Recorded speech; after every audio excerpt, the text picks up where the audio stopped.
Halo sahabat Merdeka Belajar, bersama saya Ida Bagus Ketut Surya Gumana. Saya adalah seorang guru yang mengajar di SD Negeri 1 Bringkit Melayu. Pada kesempatan ini saya mengikuti pendidikan guru penggerak angkatan 10 dari Kabupaten Tabanan. Nah, dalam video ini saya akan melakukan proses coaching bersama rekan saya. Silakan diperkenalkan dirinya dulu Pak Ari. Perkenalkan, saya Ari Sutriawan, guru kelas 3 SDN Negeri 1 Bringkit Melayu. Baik, luar biasa sekali. Terima kasih sebelumnya Pak Ari bahwasanya pada hari ini sudah meluangkan waktu untuk melakukan sesi coaching yang merupakan salah satu tugas saya di modul coaching ya dalam pendidikan guru penggerak.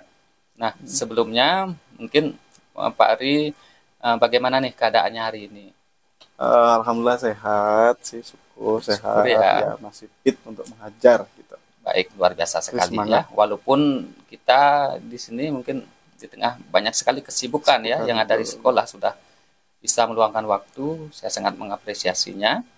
Nah, Pak Ari, sebelum melakukan proses coaching ini, ada baiknya saya dulu menyampaikan tujuan dari adanya coaching ini yang nantinya tentunya akan berdampak pada proses pembelajaran Pak Ari. Adapun tujuan dari coaching yang saya lakukan di sini yaitu bertujuan agar tentunya mengecek dulu kesiapan Pak Ari dalam melakukan proses pembelajaran. Selain itu juga untuk menambah rasa percaya diri Pak Ari dalam mencapai tujuan pembelajaran nanti. Oke. Mungkin saya awali dari sebuah pertanyaan ya Pak Ari. Boleh.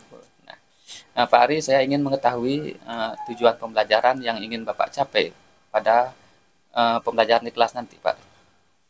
Tujuan sesuai dengan tema yaitu mengenal makhluk hidup, terutama kelas 3. Sana untuk saat ini, besok di minggu depan itu kita akan masuk ke materi siklus hidup, baik itu tumbuhan, hewan maupun manusia kayak gitu. Tujuannya siswa itu dapat mengetahui dan memahami gitu seperti apa sih siklus hidup antara manusia, hewan dan tumbuhan, apakah ketiga-ketiganya ini sama atau beda kayak gitu. Baik, jadi yang ingin dicapai dalam pembelajaran ini tentang siklus dari makhluk hidup seperti itu ya Pak Ari. Nah, untuk selanjutnya Pak Ari, hal apa sih yang ingin Pak Ari kembangkan dalam proses pembelajaran ini sehingga saya lebih fokus bisa melakukan tugas saya sebagai observer seperti itu Pak Ari? Ya, tentu kita sebagai seorang guru menginginkan pembelajaran yang aktif, interaktif, ya, betul. Jadi siswa itu kayak bersemangat gitu mengikuti kegiatan kita pada proses pembelajaran gitu. Ya, jadi lebih menekankan kepada keaktifan atau antusias murid ya dalam mengikuti proses pembelajaran. Nah, kalau seperti itu berarti selama ini bagaimana Pak Ari menilai keaktifan siswanya di kelas? Kalau dari sisi keaktifan sampai sejauh ini, kalau dipakai skala atau gimana ini? Boleh. Ya, boleh pakai skala. Nah, misalkan nih, kalau ada skala 1 sampai 10, jika satunya adalah keaktifannya sangat rendah dan 10 keaktifannya sangat tinggi. Berada di level manakah murid Pak Ari sampai saat ini? Untuk sejauh ini 50 lah. 50. 5 dari 10. Iya, 5 dari 10. Berarti masih berada di tengah-tengah. Tengah-tengah. Nah, jadi kalau nih misalkan ya proses coaching ini berhasil dan tujuan pembelajaran Pak Ari ya atau yang ingin dicapai juga berhasil, harapan Pak Ari itu muridnya berada di level mana Pak Ari?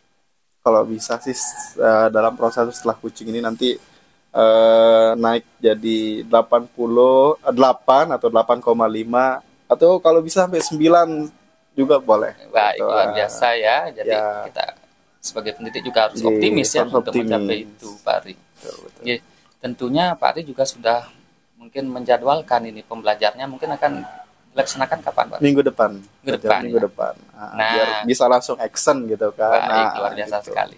Nah, dalam mempersiapkan pembelajaran ini kan juga lumayan ya Pak ya, selain modul, kemudian ada juga evaluasinya nanti media. Apakah Pak Ari sudah mempersiapkannya? Sejauh ini kalau dari administrasi untuk terkait dengan modul terus media sudah sih, tapi sampai sejauh ini masih ada yang kurang gitu kan. Ada aja yang kurang rasanya gitu. Meskipun mungkin kita udah siapkan secara maksimal menurut pemahaman kita, tapi kok siswanya begini-begini terus nggak ada peningkatan gitu. Nah, harapannya mungkin nanti bisa dibantu kita. Ya, tentu nanti kita bisa kolaborasi ya lebih jauh Pak Ari. Nah, mungkin dalam penyiapan medianya tersebut strategi apa saja? Mungkin Pak Ari sudah mencari di berbagai sumber ya yang bisa kita misalkan ATM gitu bisa diperbarui sehingga menjadi media yang lebih baik dari sebelumnya itu. Apakah Pak Ari sudah melakukannya? Nah, sejauh ini karena kita juga akan ada pelatihan untuk meng-up diri kita baik itu di PMM maupun webinar-webinar yang ada. Sejauh ini udah ada usaha gitu kan untuk membuat sebuah strategi pembelajaran, terutama yang pembelajaran berdiferensiasi gitu kan, baik itu dari proses kontennya gitu ya, tapi mungkin belum maksimal aja mungkin gitu kan, sehingga sampai sejauh ini belum kelihatan gitu datanya hasilnya optimal, betul. Nah. Mungkin itu juga bisa kita lakukan secara bertahap ya Pak Ari ya. Tentunya kita juga mungkin mencari referensi dari sesama rekan guru yang lebih berpengalaman nantinya Pak Ari. Nah, untuk mencapai sebuah keaktifan murid itu tentunya kita akan menghadapi banyak sekali tantangan nih Pak Ari. Nah, mungkin Pak Ari sudah membayangkan tantangan apa saja yang mungkin akan dihadapkan ke depannya Pak Ari?